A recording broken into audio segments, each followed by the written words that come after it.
Well, hello, everybody, and welcome to the Tapestry of Connection. I'm your host, Gina Francis, and today I am joined by Andre Kahr. Andre is a masterful astrologer, and he runs a YouTube channel called Proactive Astrology. I've been watching him for some time. I've always wanted to learn astrology, but always had a difficult time with it. And when I watch Andre, he puts it into terms that I can understand. And each time I watch him, I learn more and more. So I thought I would bring him on so that you guys could get to know him too. And so welcome, Andre. It's nice to have you here. Thank you for inviting me. My pleasure. Was astrology always something you were interested in, or walk me through sort of how you came into this world? No, I wouldn't have predicted it, no pun intended. In my teenage years, for example, I had zero contact with it, but it was in my early 20s, following a period when I practiced some meditation, which meant sitting, relatively still for 20 minutes a day or 40 minutes a day, depending on how well I was doing on any given day. And it's not like I really noticed anything that spectacular happening within those first 6-8 months, a year. But I started to notice my interest in things was changing. And one of the pulls, for whatever reason, was this notion that there might be something to planets and signs and astrology and all of that. So I dwelled on that mentally for a number of months before I actually decided, okay, it's time to see what I can do with this. So then in those days, computers were just starting. So they were very basic computers. So really when I first drew a chart, it was done by getting the book from the occult shop and calculating using basic high school math ratios, to like look at columns and get results and things like that. And then I pretty quickly figured it out around that because it's just really basic level arithmetic to figure out how to put it together. And then I started looking, and I pretty quickly noticed some strange things that I thought, how can this be? How can there be such a meaningful coincidence? Looking back to prior years when I was not in contact with astrology at all. So you're removing the possibility that I could be affecting whatever it is. Right. So there were 2 or 3 things that were so striking because just looking at the meaning of planets and signs, what you hear, this planet connects to this sign connects to that. And I saw there was one instance of a point in time when I was 14 years old, when I was really sick in my stomach. There it was, the lunar energy, the moon gets associated with that. The timing was almost perfect. Then there was another instance of a point where I broke an arm in a pretty bad way. And in astrology, the planet there is Mercury. Mercury is the shoulders, hands, arms. And so I broke this arm, another planetary hit that, it really took me aback. It was a square. I already had a kind of sense of the way it worked. And so, not that at that point I understood anything in any depth, but what it did is it motivated me to continue looking, which really meant, in the absence of having a computer to spit it out for you, in astrology, there's a book called The Ephemeris, which is just page after page of planets, month by month. And I would just stare at this thing and try to figure out, okay, where they were, where they're going. And then I would track it as I got, in the first 2 years, I would track it regularly. And within not too long, I started to be able to tell when people around me were doing better or not so well. And I could tell because of the way they were responding. The first few months, they laughed at it. Then they stopped laughing because they realized, oh, okay, he's pointing to something that seems to be real. And then it's just a question of having an interest and continuing to develop the art science of it, which is keep measuring, keep getting back results, and get better and better at understanding how it all fits together, basically. Yeah. You use intuition and stuff also, you blend it together. Were you intuitive as a young person? Was there any kind of notion that you were tapping into your intuition, or no, it just, you started, like astrology was the first thing? No, all of this followed. Once I began to meditate regularly, for sure, the intuition patterns started because in a way you can understand meditation as being more in touch with your own mind, your own nervous system. So I noticed pretty quickly a kind of growing of consciousness of self-monitoring, which is what intuition is, in the sense that you notice a thought going by and you start to correlate to, oh yeah, that person just thought that, or that person is feeling in a certain way. So you're getting those hits. prior to this, which was in my early 20s, very little. It was very ordinary, outer focused experience. My upbringing was pretty conservative, Catholic. There was no real, connection to such things as intuition. But then it began to grow. It was almost like a concurrent path because I was really interested in astrology and I was really interested in things like yoga, meditation, the inner world. Those two were always totally concurrent for me since the beginning. So that's how that fits, yeah. Say people wanted to see where is my psychic energy in a chart and in what way might I be psychic intuitive? Are there placements that point to, oh, that person's going to use their intuition a lot versus, oh, that person's going to use their mind a lot? Do those show up in a natal chart? They do. And you can formulate pretty good general rules. Like, for instance, if someone has a lot of water in their chart, and if you start linking the outer planets, which are really strong subconscious forces, it increases the odds that that would happen. But you have to calibrate it because, for example, intuition itself is often associated with fire. It's something that just spontaneous, just pops up. And psychic energy, that sense of being and connected to the other world, has more of a water feeling. You don't know what the person is doing. You have to find out. They'll tell you, or you'll know in some cases what it is. And yes, it's true that, for instance, the outer planets linking, especially if all three link and so forth, it increases the odds. But I would say it's a lot better rather than looking at it that way, because let's face it, if you say people are interested in this kind of thing, how do I know I'm psychic? Well, yes, if you're doing astrology, then you'll get some reflections that maybe tell you, oh yeah, look, I'm getting this psychic energy and such a planet is in action right now or whatever. But really, to me, the work is about exploring that topic more deeply to become, if you're presumably you want to be psychic in a good way and so forth.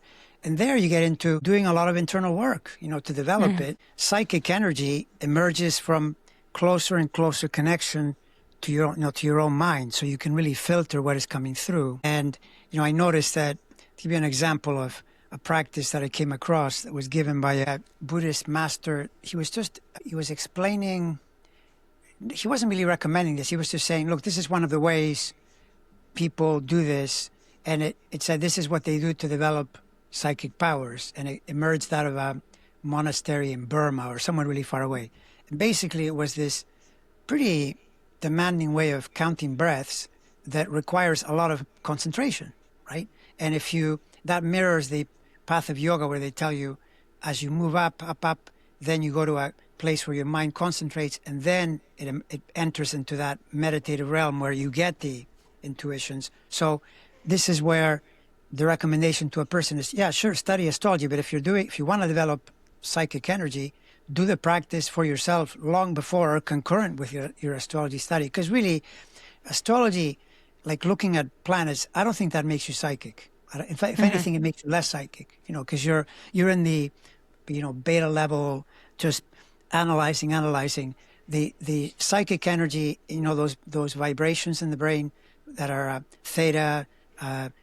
alpha, theta, delta, that's where the psychic energy tends to be. When you're in the fast-moving energy, you probably aren't going to contact it. So in a way, they're two different realms, and you can suspect it about your own chart, but really, maybe the astrologer tells you, yeah, you have this potential and so forth. I mean, for example, in your own case, with just the Pisces planets alone and the sun in the 8th house, that's enough to take you in that direction already. But it didn't have to be that way. Like, the sun in the 8th house is also like the place for a banker, someone who's doing other people's money, or they're selling people mortgages, or they're selling insurance to someone, or they are running a funeral parlor. Like, how do I know? I'll ask you. At the time, you were in your early 20s. Were you pursuing a different type of career when this started, or did you think you were going to be going one way and then you started doing this? Well, I studied in college psychology, but I didn't really pursue it as a career. And if anything, I put my career on hold because this took such a strong hold of me. And so then I had pretty standard, government jobs for a number of years as I was developing the skill, practicing, doing charts and so forth. Rather than, developing, I suppose I could have developed a career like, for instance, one of my sisters became a stockbroker and She laughed at the astrology too, but she stopped laughing as well after a while. And they do, once they start recognizing the patterns, it's kind of hard to ignore. When I would try to learn astrology, there's just so many different things that interact with each other. So am I understanding correctly, you were self-teaching yourself through learning the ephemeris and everything? Pretty much. I did take some classes with a couple of people, and I knew that they knew more than I did in a certain way. But in a certain way, either they were not teaching everything they knew, because the thing with classes is you go along with the rest of the students, and I would notice that I might get bored. The thing with astrology is a lot of it when you're first learning is to learn how to measure. And for whatever reason, I grasped that right away. I understood, okay, these are transits, these are progressions. I just didn't know how to read it as well as I would learn later with more and more practice. But I knew the logic was you've got the day of birth, then you've got the days after birth are important, and the days today, how they relate back to where things were. And yeah, there are a lot of moving parts, but you can always spot the major one that is happening, especially when you're talking about a big planet, that is affecting you. You have to be really thick emotionally to not notice, okay, this is such an obvious thing that is taking place. And you start to correlate it to what, many astrologers have passed on through thousands of years of studying. They pass along, this planet tends to do this planet tends to do the other thing. Like, for instance, Mars. Mars is a hot, irritated, angry energy. And the best you can do with it, if it's purely expressed, it's just energy. It's a way to apply energy.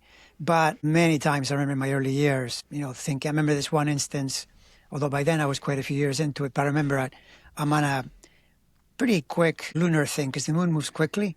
So I knew that it was about a 4-hour zone where there was moon Mars. What that means is that just in the daily situation, there's a dose of Mars. And I thought, I feel pretty good. I don't notice anything. And then something happened and I got really angry. I totally forgot about astrology. Then I remembered, oh yeah, that was the Mars thing. And it's like I was living it in real time. And then that's the kind of thing you then archive in your mind. Okay, this is the way this planet works. And so the combination of what you're self-observing and what you see around yourself, including, of course, which I was already into, but not as much as I am now, researching public figures and noticing what is happening to them. And you keep seeing these reflections over and over that reinforce the knowledge that is coming through.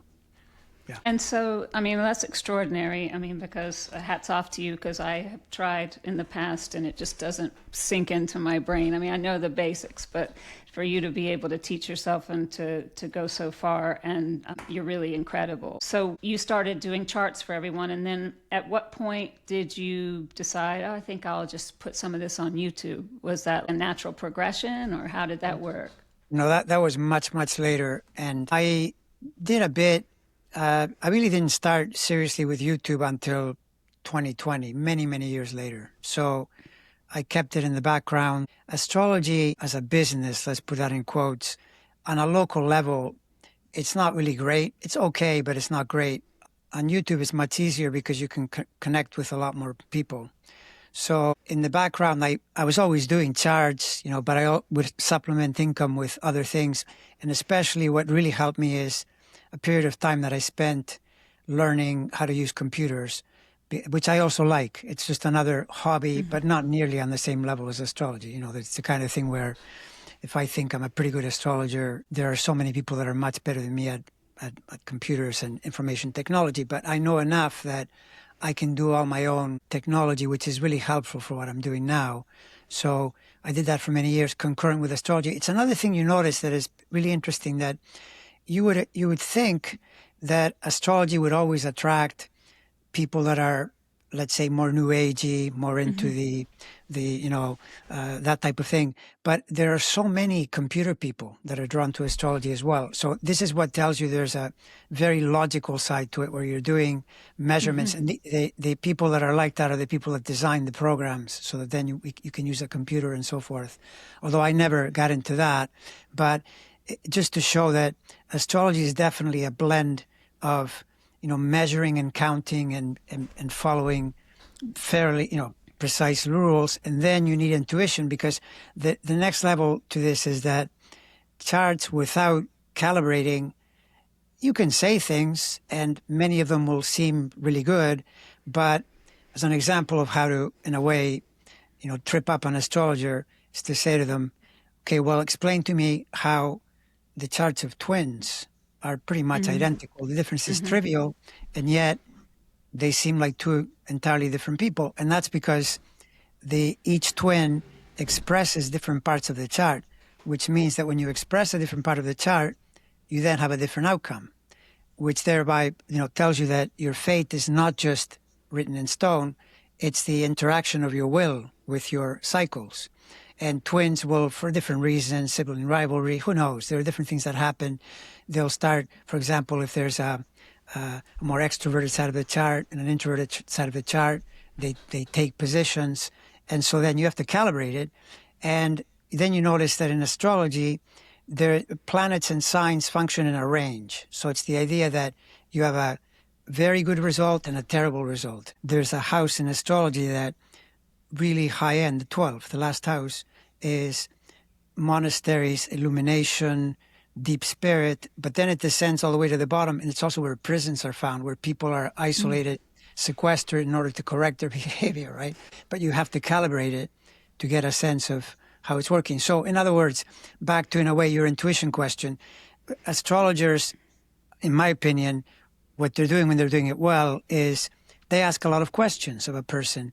When did this happen? When did you change from this to this? Because people report, I made this big move in such and such a date. You're calibrating to find out how they're using the planets. And because you know already the personalities of the planets, then you can give pretty good advice. And there's an intuition around that, because you have intuition in a way is like making a choice. You're getting different things. What is it? So you pick one, and it's the one that is coming through, so to speak, what people refer to as channeled energy or channeled information. And part of that too is, in a way, I don't know if you agree with me on this or not, but there's a sense that you have to believe it. If you start doubting yourself, then in a way you block the channel. So part of it is that as well. Yeah. Yeah.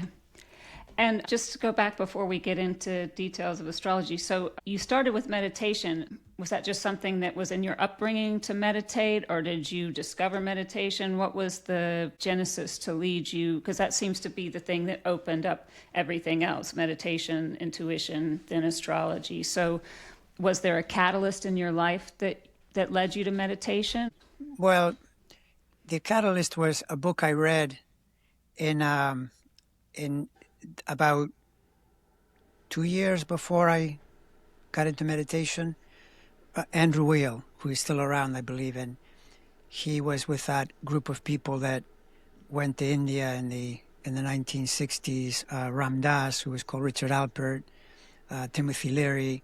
They were experimenting with psychedelics, and then and Andrew Weil was explaining in this book, if you're doing marijuana or a psychedelic, what it's really doing is it's triggering your nervous system to vibrate in a certain place, so you get these visions and potential insights and so forth. But then it's a short-term thing. The real way to do it is to learn to meditate, which accomplishes the same thing without taxing the nervous system. That was exactly my experience. And I'm 20 and I'm noticing this happening.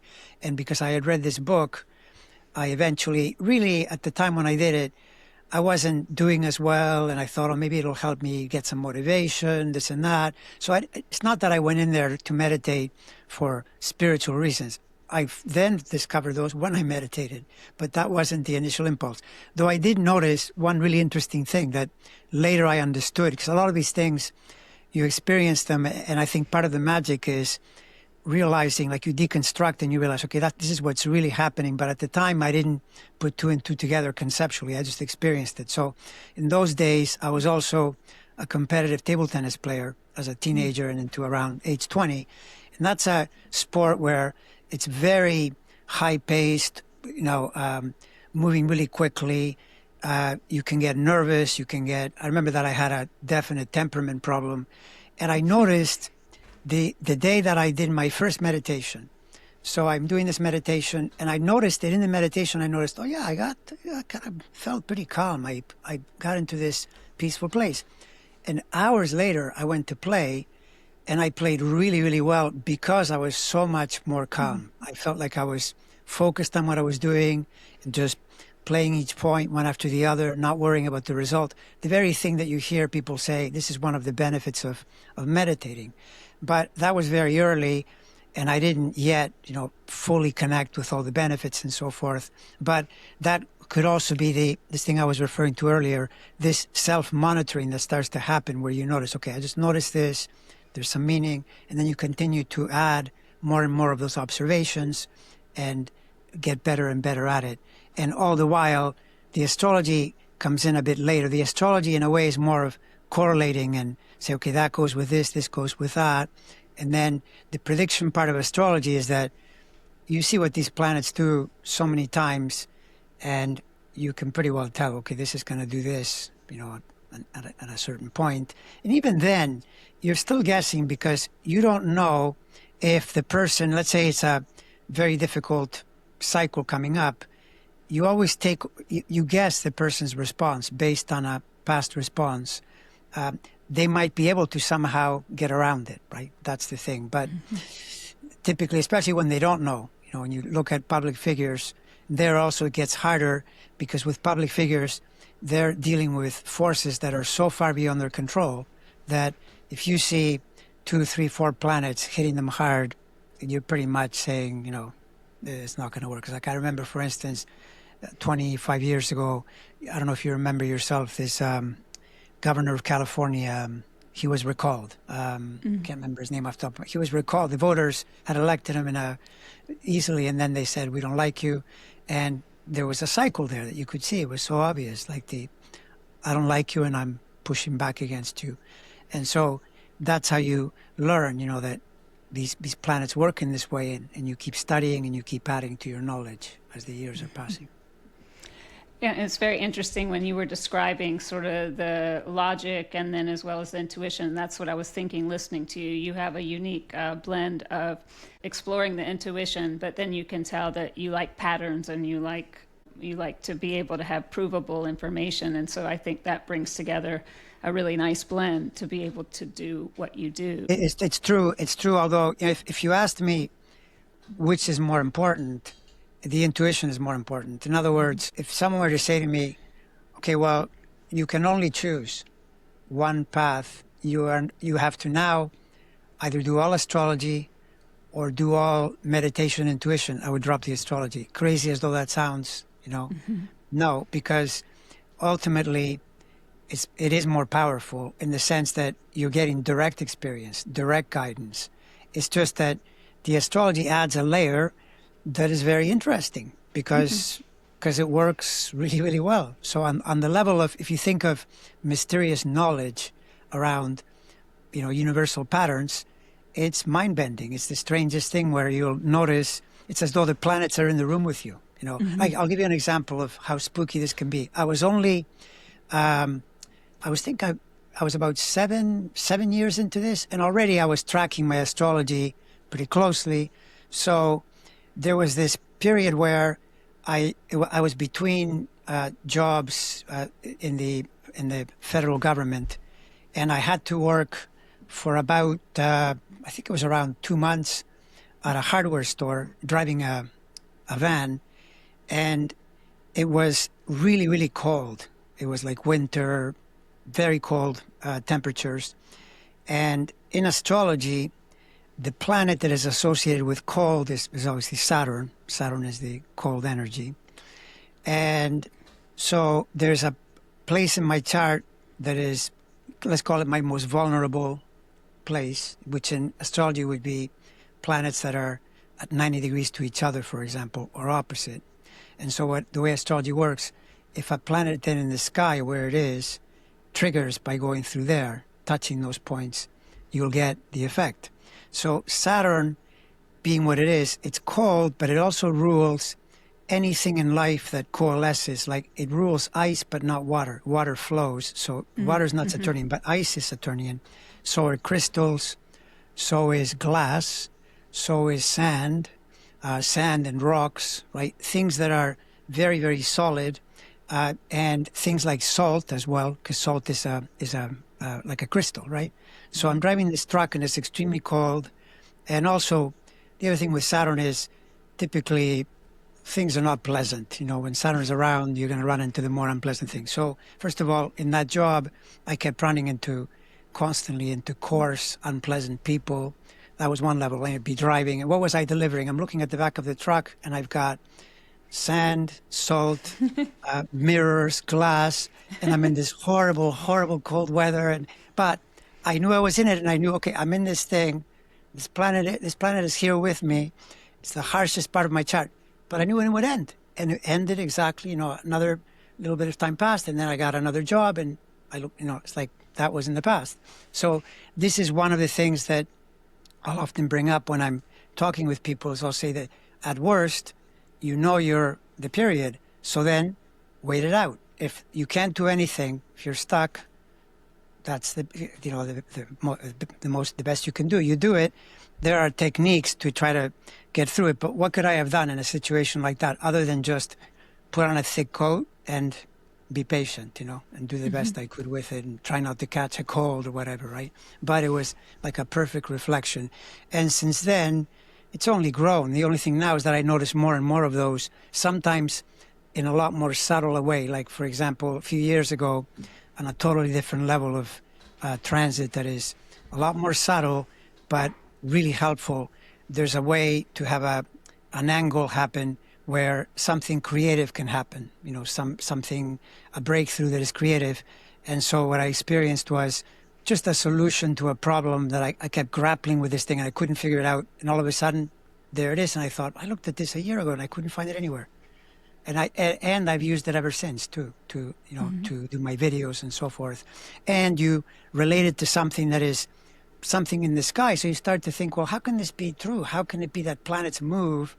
So I would say that from that vantage point, it almost feels like we're like how people say there's like a simulation, or it almost feels like we're like a computer program, or we're a universal program that is running in a sense. And there's a certain amount of free will we can apply, because knowing that it's happening, it's a bit like knowing the weather, the cosmic weather. So if you know that it's raining, you would take an umbrella, right? And if you know that it's going to be really hot, you take precautions and so on to navigate through. And beyond that, all I can tell you, it's a work in progress, because I talk like this, and I was just saying that in my class earlier today. I feel like I know a lot about these planets, and every time they visit me, they present me with a new one, to deal with, and still sometimes really unpleasant. So, but we all have our lessons to learn, right? Or else exactly. Life would be boring. If everything was perfect, why would we be here, right? I think. True, 100%. So just what's it been like? So you put your stuff on YouTube, and you've been very successful on YouTube. What has that been like for you to see, like, all of this time of work and not public facing, and then you join YouTube and you build up a considerable following? And so was that surprising to you that happened, or did you see it in your chart that it was coming? Well, how would I say this? That's such a great question that you're asking, because so I just started as I'm doing it, I knew my own astrology, so I had a sense that this was true. But the thing is, even when you know a lot of astrology, when it comes to yourself and when it comes to the idea, okay, I'm going to make a big change of some kind, you still kind of doubt a little bit. You think, well, yeah, but maybe it won't work and so forth. So a lot of it was I start, and then I start to sense it as I'm doing it. And yes, there were cycles that were pretty powerful. Like, for instance, one of them is in astrology, you can find out when you have they're called lunations. So you're born on a certain sun-moon angle, and then at different times in your life, separated by 30 years, which is a long time, separated by 30 years, you get a new moon. A new moon is a new start. And so that's what that was, at that point. And there were other things in there that were happening. So that's another rule, that the more you stack, the more likely you get a big change of some kind. So, but then when you say successful, I mean, I look at it as it's a work in progress because not by my standards. It's not even close to enough. I continue to try to grow. Right. But I mean, yeah, I would have said, I would have been pretty pleased if you told me, like, say, this was 2020. Yes, there's been considerable progress, but I feel like there's still a lot more potential to grow it and unfold it further. And YouTube that way is pretty demanding because you need to do a lot. You need to be into it. But this is where what I noticed is I got started, and then the momentum of starting, and this is something the pandemic actually helped me with, because I started during the middle, right, the first few months were right when the pandemic was at its worst. And so because I couldn't go anywhere, I would just do videos. And then this is where when you take action, you build momentum. And when you build momentum, it's likely to stick. You create a pattern where before the pattern was really inertia. You're stuck, nothing is happening. That's another example of something you can correlate to a planet and notice that planet, if you engage it in the action side, momentum is the high end of it. Inertia is the low end, because it means almost like negative momentum. So I just kept going from there. And then it is true that as I started to collaborate with people in my region, so to speak, not exactly. I didn't really talk to too many astrologers at first. It was mostly psychic intuitives that I connected with. Then there were more and more people. But even then, when I think of, for instance, the channel was growing in 2021, but a lot of the growth by far has been since then. Even though by then it took a pretty measurable leap, the rest of it happened through just continuing and doing more and more videos. I think I started in 2020 and there are close to 1,600 videos. So I've done a lot of videos. Many of them were short though, especially at the beginning. My signature thing at the beginning would be 2.5-minute videos, short, just say it quickly. Now they're a little bit longer.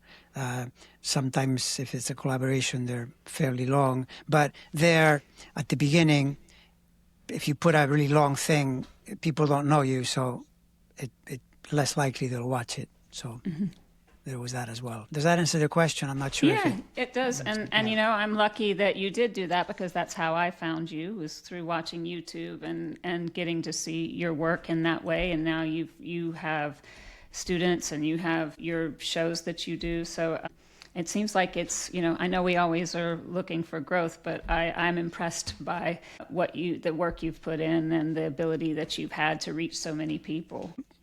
I'm pleased and I'm continuing. That's just how this works. It's a never-ending thing. Because the other thing too is that when you're doing this type of thing, there is this service element around. I genuinely want to help people. The last thing I want to do is, give a person bad advice and so forth. So then, you keep learning and you keep getting better and better through practice. There's no magic that way. I learned that in sports, that I would be looking for shortcuts. There are no shortcuts. Isn't it fascinating how Andre can weave logic and intuition together and make it all make sense in astrology? I just loved my conversation with him, but we're going to pause right now for this week. And next week, we'll pick up with Andre and we'll talk about the big three: your ascendant, your sun, your moon. We'll talk about predictive astrology and can it really tell your future? That's all coming next week on the Tapestry of Connection. Make sure you hit the like, subscribe, or notification bell so you'll know when the episode drops. And until next time, I'm Gina Francis. Thanks for being with us.